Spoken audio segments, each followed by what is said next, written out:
Janet Jackson, the woman who turned rhythm into rebellion and pain into power.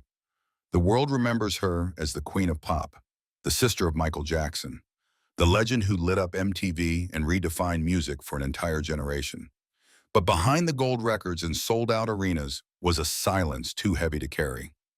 On June 25, 2009, that silence became real. The world lost its king of pop, and Janet lost her brother, her mirror, her other half. More than 31 million people watched his memorial live, yet no one saw her tears. Outside, 5 million candles burned across Los Angeles. Inside, she stood alone, whispering the question that would haunt her forever. How do you dance when the music dies? This is not just a story about fame.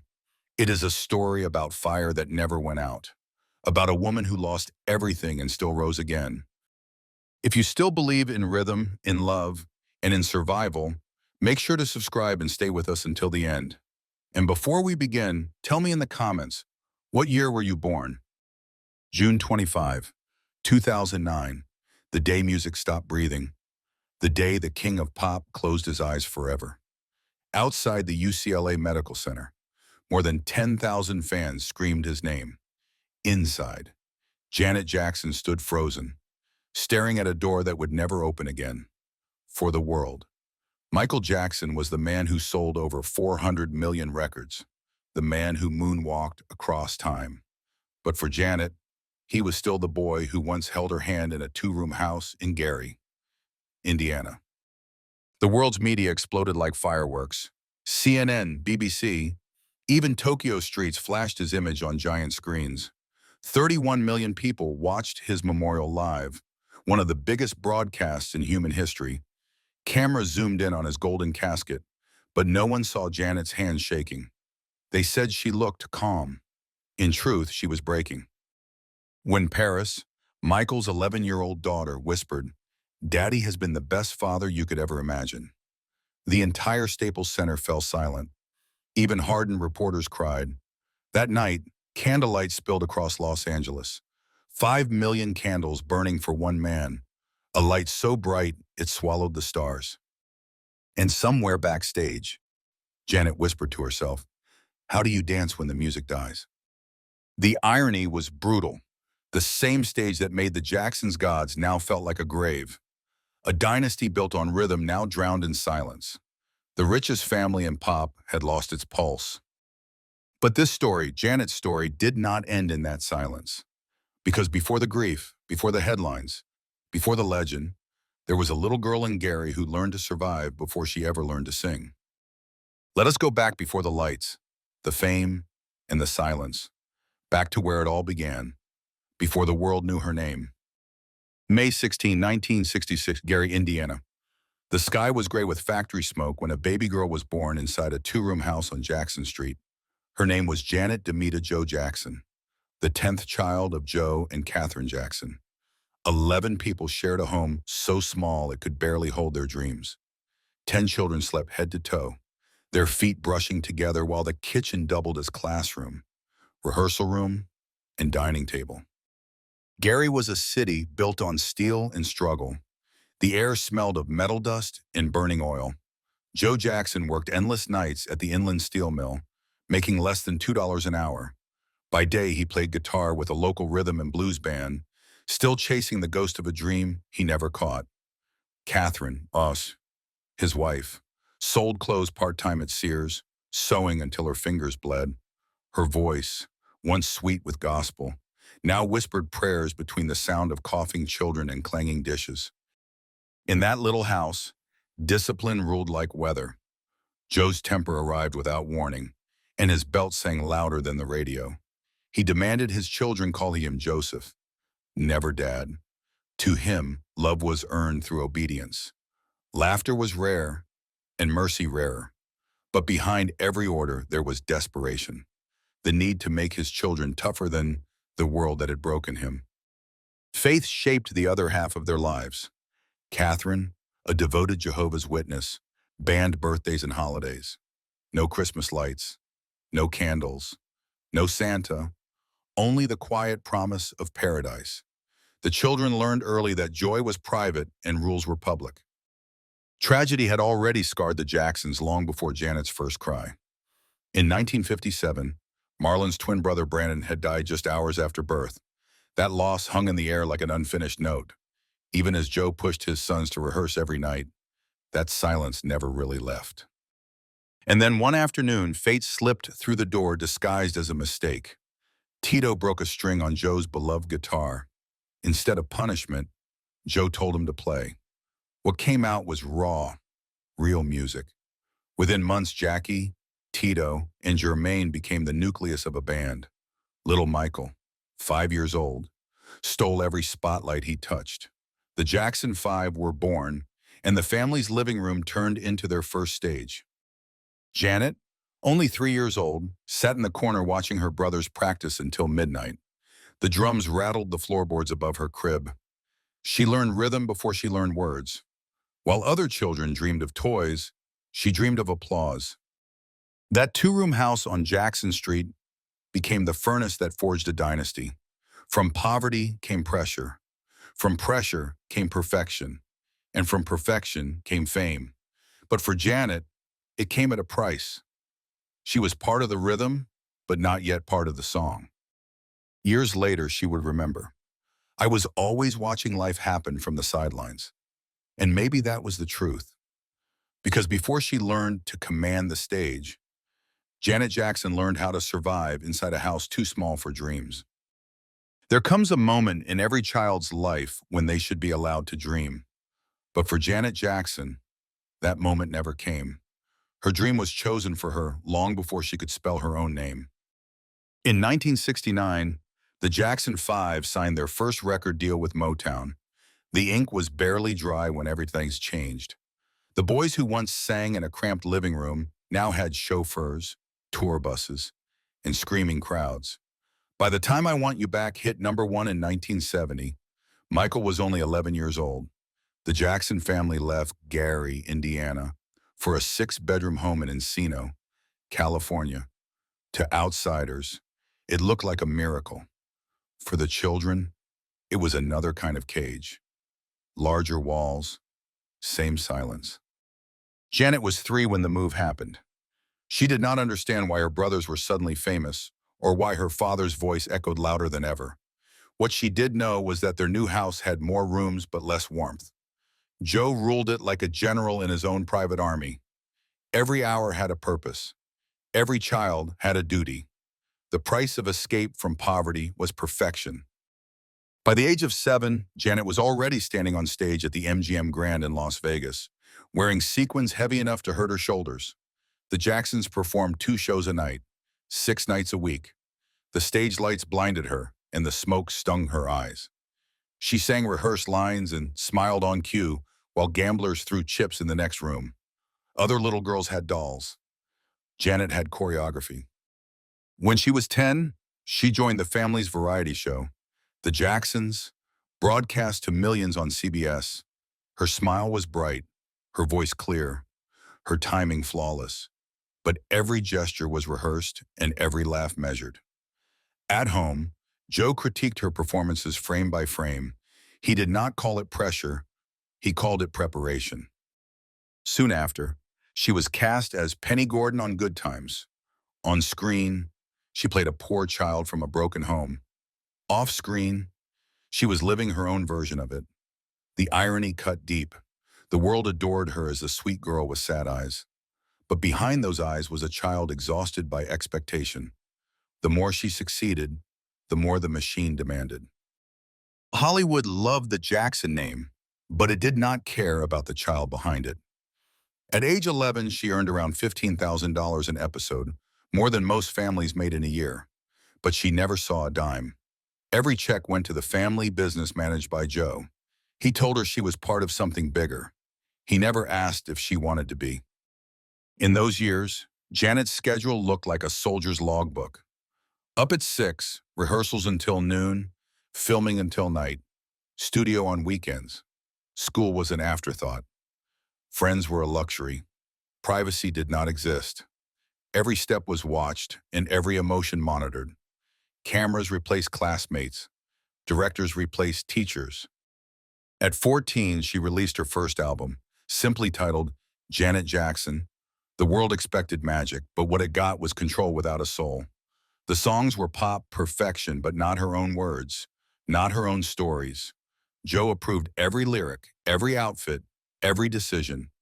To the audience, it was a debut. To Janet, it was another disguise. The album sold modestly, but her father called it a success. Then came Dream Street in 1984. Brighter, flashier, but still not her. She sang about independence while living under lock and key. Reporters called her Michael's little sister. No one called her Janet, the artist. By 15, she had been famous longer than she had been free. She had performed for presidents, met icons, and appeared on magazine covers. Yet inside, she felt invisible. Fame had turned her into a reflection of everyone else's dream. One night during rehearsal, she caught her reflection in the studio mirror. The lights glared so hard she could barely see her own eyes. Her makeup was flawless, her smile perfect, but she did not recognize the girl looking back. She whispered so softly no one could hear, "Who am I when they stop watching?" That question haunted her. It followed her through hotel rooms and tour buses, through interviews and photo shoots. The more she searched for herself, the more she disappeared. By the time she turned 18, the Jackson name was worth millions. The family had sold over 100 million records worldwide, but in that empire, the youngest daughter had no kingdom of her own. People saw the glitter and missed the cracks. They saw the applause and missed the loneliness. The cameras captured her smile, but not the silence that came after. She had learned to perform perfection to survive it. Joe still called her by her full name, Janet Demita Joe. When he gave orders, he told her she was destined for greatness, but never asked if she was happy. Love and discipline were the same word in his language, and Janet obeyed because that was all she knew. While her brothers rehearsed stadium tours, she rehearsed obedience. She loved them, but she envied them too. Michael could bend the world with his voice. She was still learning to be heard. At night, when everyone slept, she would sit by the window listening to the hum of the city. The lights of Los Angeles glittered like promises just out of reach. She wanted to believe they were meant for her, not for the name she carried. In the mornings, she smiled again. She danced again. She became what the world wanted to see. That was the paradox of her youth. She was everywhere yet unseen. She was adored by millions but known by no one. And in that emptiness, a seed began to grow, a quiet rebellion, a voice whispering inside her heart that one day she would stop being the product and start being the person. Because before she became the woman who commanded the world, Janet Jackson was the child who grew up under the lights, learning that applause can be the loudest kind of loneliness. By 1986, the quiet rebellion inside Janet Jackson finally erupted. After years of being told who to be, she picked up the phone and did the unthinkable. She fired her father. No one in the Jackson family had ever dared to do that, but she did it calmly, without anger, simply because she wanted to breathe. She moved to Minneapolis to work with two producers, Jimmy Jam and Terry Lewis. They were different. They asked her what she wanted to say, not what she was told to sing. In just 6 weeks, they recorded an album that would rewrite her destiny. It was called Control. The title said everything. When Control hit stores, it exploded like thunder. It sold over 10 million copies worldwide and produced hit after hit. Nasty, What Have You Done For Me Lately? And Control. On MTV. Her choreography was sharp and electric. Every move a declaration of independence. Critics called her the voice of a new generation. Fans called her the queen of empowerment. For the first time, Janet was not Michael's little sister. She was simply Janet. But freedom has its price. The tours were brutal, months on the road, no sleep, no silence. Every show demanded perfection. She was 20 years old, commanding arenas filled with 40,000 people. Her moves were precise, her voice flawless, her face calm, but behind that calm was fire and fatigue. In 1989, she and her team created Rhythm Nation. 1814. It was not just an album, it was a movement. The song spoke about poverty, injustice, and unity at a time when pop music rarely did. The rehearsals were military precise, 12 hours a day, sometimes until sunrise. The video for Rhythm Nation cost over $1 million. A shocking sum then, but it became an anthem. Dressed in black uniforms, she led dancers like soldiers of hope. That album made history. It became the only record ever to produce 7 top 5 singles. Rhythm Nation 1814 topped the Billboard 200 and turned Janet into a cultural force equal to Madonna and Michael. The tour grossed over $28 million and reached nearly every continent. But fame is a double-edged crown. For every headline that praised her, there was another comparing her to her brother. Reporters asked the same question again and again. Will you ever be as great as Michael Jackson? She smiled, but inside she was bleeding. The more she proved herself, the more the comparisons grew. Michael was a global phenomenon, a comet across the sky. Janet was the steady flame that refused to die. She loved him deeply, but his shadow was heavy. He teased her sometimes, called her names about her weight. The jokes were meant to be playful, but they cut deep. In an industry obsessed with perfection, a single word could echo louder than applause. Still, she kept moving. In 1991, she signed a new contract with Virgin Records worth between $32 and $50 million, the largest ever given to a female artist at the time. Magazines called her the richest woman in music, but behind the numbers was exhaustion. She slept in hotel rooms more than in her own bed. Her schedule was a map of airports, not memories. Then in 1993 came a softer storm. She released the album Janet, with a period at the end, like a full stop to her old life. It was sensual, honest, and fearless. The single That's the Way Love Goes won a Grammy and revealed a new side of her, a woman who could command power and tenderness at once. The video played on MTV day and night, watched by millions. For the first time, she felt the world was finally hearing her, not just watching her. But even at her peak, there was loneliness. The higher she climbed, the thinner the air became. Nights ended with applause. Mornings began with silence. She once said, "Success is beautiful until it becomes the only thing you have." Then came 2009, the day that split her life in two. June 25, the day the music stopped, the day her brother Michael was gone. At the Staples Center Memorial, 31 million people watched live as the world mourned its king. Janet stood in the crowd, her face expressionless, her eyes full of oceans. She did not cry on stage. She could not. The camera zoomed in, but she was somewhere far away, lost between memory and disbelief. When Paris, Michael's daughter, whispered, "Daddy has been the best father you could ever imagine," the entire arena froze. Even the air seemed to stop breathing. Outside, 5 million candles burned across Los Angeles.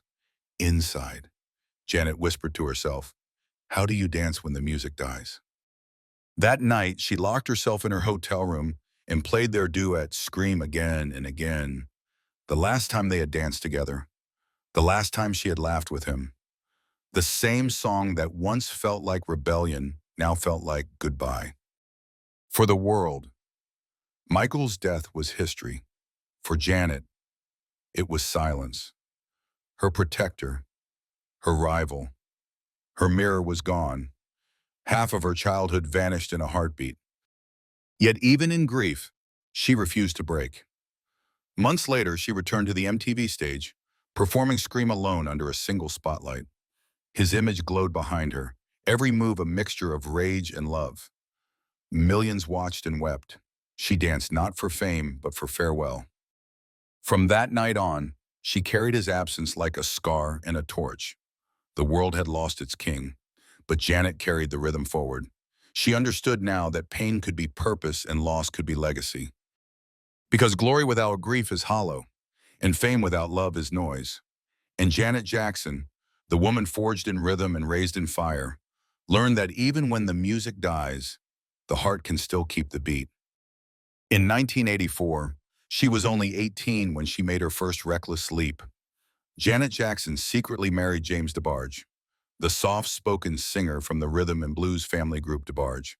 It happened late at night in Los Angeles with no family, no cameras, just two frightened kids chasing freedom. To the public, she was a rising star. But in truth, she was running from control, from her father's rules, from a life that never felt hers.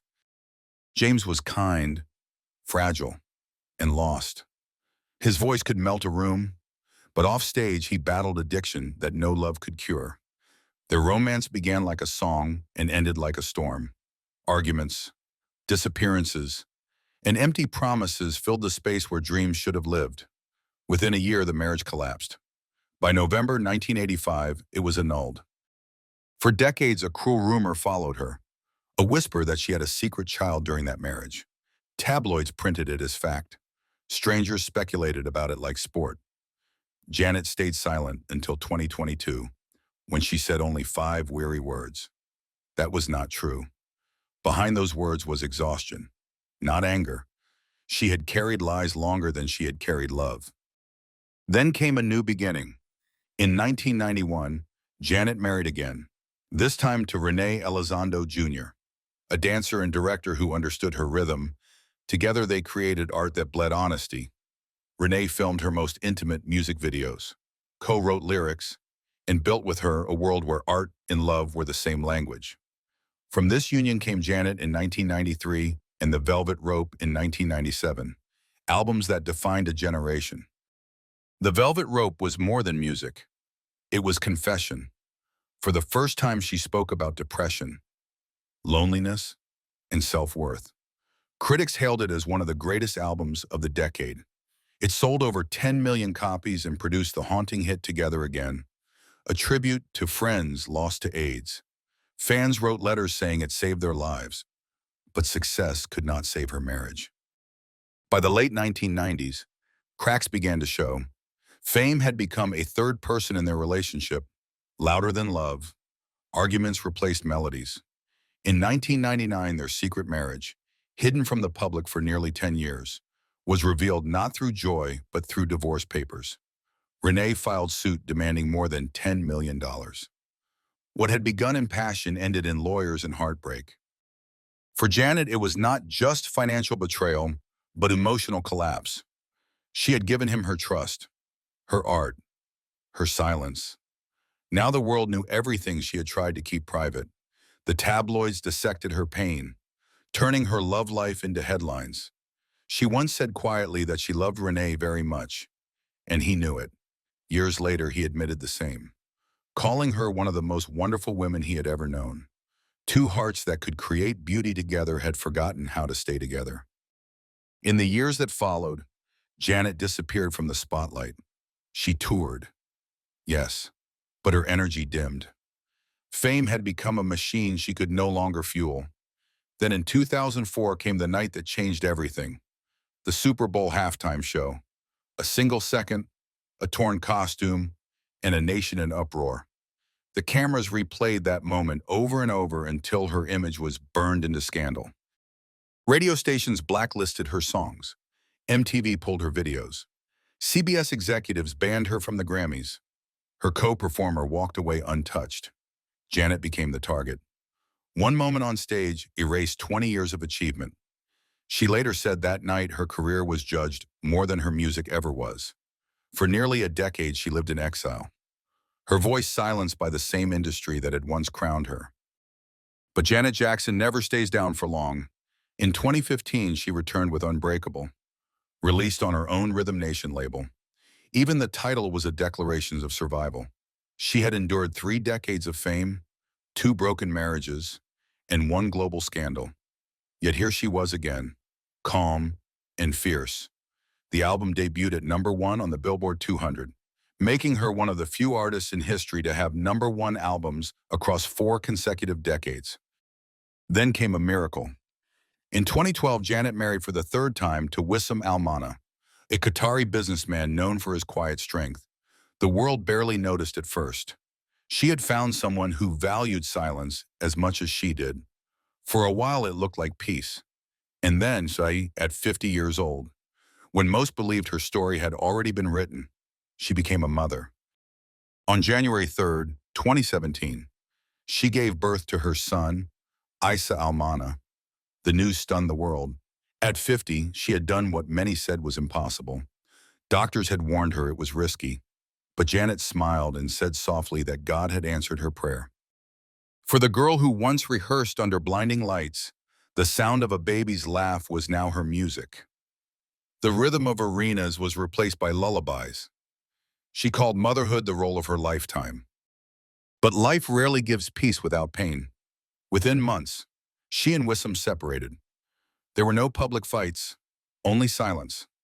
She focused on raising Isa, determined that he would never feel the emptiness she once knew.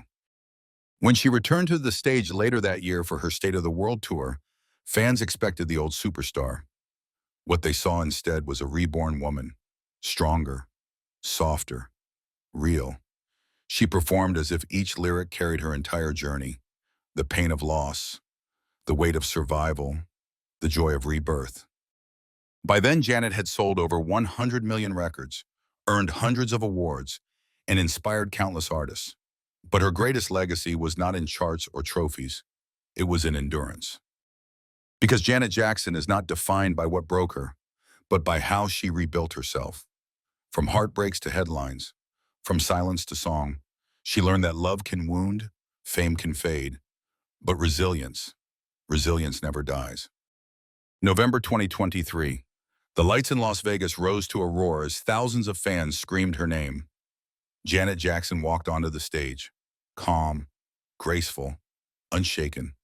At 57, she had outlived every label, every headline, every doubt. The Together Again tour had already sold more than 500,000 tickets across North America, grossing over $70 million. For a woman once silenced by scandal, it was more than a comeback. It was resurrection. When the music started, her body moved like memory itself. Every step a story. Behind her, screens flashed images of her brother Michael, her father Joe, her childhood home in Gary, Indiana. The crowd rose to their feet. Some cried. Some simply whispered her name as if it were a prayer. After the show, she returned to a quiet hotel suite in Los Angeles, far from the noise, where her 8-year-old son Isa waited. He was already asleep, his small hands curled around a stuffed toy. She kissed his forehead and smiled. For Janet, this was the real standing ovation, the kind that does not fade when the lights go out. Her days now follow a rhythm the world never sees. Mornings begin with yoga, green juice, and school drop-offs. Afternoons are filled with rehearsals and meetings about upcoming projects. Evenings are for bedtime stories, not red carpets. She keeps a strict plant-based diet, meditates daily, and spends hours walking outside just to listen to silence. Janet's net worth today is estimated at over $200 million, built not just from music but from ownership. She owns her publishing rights, film royalties, and the masters to her catalog. In an industry that once controlled her every move, she now controls her empire. Her homes tell the same story. She sold her New York apartment overlooking Central Park in 2022 for $8.8 million, tripling her investment after 20 years. In California, she owns properties tucked behind tall gates and trees, sanctuaries of peace instead of palaces of pride. Her giving is as quiet as her wealth. Over the years, she has donated millions to children's hospitals, AIDS research, and disaster relief. In 2020, she helped fund emergency aid programs across the United States and Africa without ever putting her name on the check. Friends say her rule is simple: give without applause. Motherhood has become the role that defines her. Isa was born when Janet was 50 years old, defying time itself. Doctors called it miraculous. Fans called it divine. She calls it the greatest gift of her life. She guards his privacy fiercely. No social media, no spotlight, no fame. She says she wants him to grow up knowing what it means to be normal. When she speaks about him, her voice softens. She says that when she hears him laugh, it reminds her of Michael. When she watches him sleep, she thinks of the family that once was and the peace she fought so hard to find. The woman who once danced for the world now dances in the kitchen with her son, barefoot, humming her old songs under her breath. But Janet has never truly stepped away from the stage. In 2023 and 2024, she sold out arenas across the world again, proving that her fire still burns. Her choreography remains flawless, her voice smooth as silk. Younger artists like Beyoncé, Rihanna, and Bruno Mars call her the blueprint. She is one of the few performers to have #1 albums in 4 consecutive decades, a record shared only by legends like Barbra Streisand and Bruce Springsteen. Her story is not just survival but evolution. The girl who once learned rhythm from fear now teaches rhythm through grace. The woman who once danced to escape now dances to give hope. The performer who once chased approval now commands respect. In interviews, she speaks less about fame and more about peace. She says success no longer lives in trophies, but in moments of stillness. She says happiness is not found in crowds, but in the sound of her son saying, "Mom."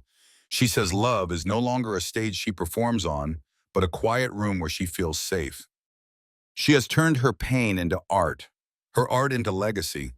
More than 100 million records sold, hundreds of awards, dozens of #1 singles. But ask her today what she values most, and she will tell you one word: peace. When she steps on stage now, she carries the ghosts of those she lost. Her father Joe, the man who gave her discipline, her brother Tito, the quiet heart of the family, and Michael, the eternal flame she still feels beside her. She once said that every time she performs together again, she imagines him smiling somewhere in the light. In the final minutes of her Las Vegas show, the lights fade to black except for one spotlight. She stands alone, whispering thank you to the crowd. Behind her, a screen glows with one message: love will never fade. The crowd rises again, chanting her name. Janet closes her eyes and breathes. For her, this is not fame anymore. It is communion. Because greatness is not measured by how high you climb, but by how many times you rise after falling. And Janet Jackson has risen more times than anyone can count. From a 2-room house in Gary, Indiana, to the brightest stages on earth, from silence to song, from heartbreak to rebirth. She is not just a survivor. She is living proof that fire can live forever if you protect it with truth. The lights fade, the music stops, but the rhythm remains. The fire that burns in Janet Jackson does not die. It simply glows quieter, steadier, eternal. In the end, Janet Jackson's life is not just a story about fame. It is a story about endurance, grace, and the quiet strength to begin again when the world thinks you are finished. She has lost brothers, love, and peace more times than most people could survive. Yet she continues to rise with calm dignity. Her journey reminds us that no matter how loud the world gets, real power comes from silence, from knowing who you are when the lights go out. For anyone watching this, maybe that is the lesson. You do not have to be a superstar to face storms. You just have to keep moving through them. Pain may shape you, but it does not have to define you. So if this story touched you, if you found a piece of your own strength in Janet's rhythm, make sure to subscribe and stay with us for more stories like this one. And now a question for you, and after everything you have heard, after all these years of music, love, and loss, tell us in the comments, you who are watching right now, what year were you born? You born? You born? You born?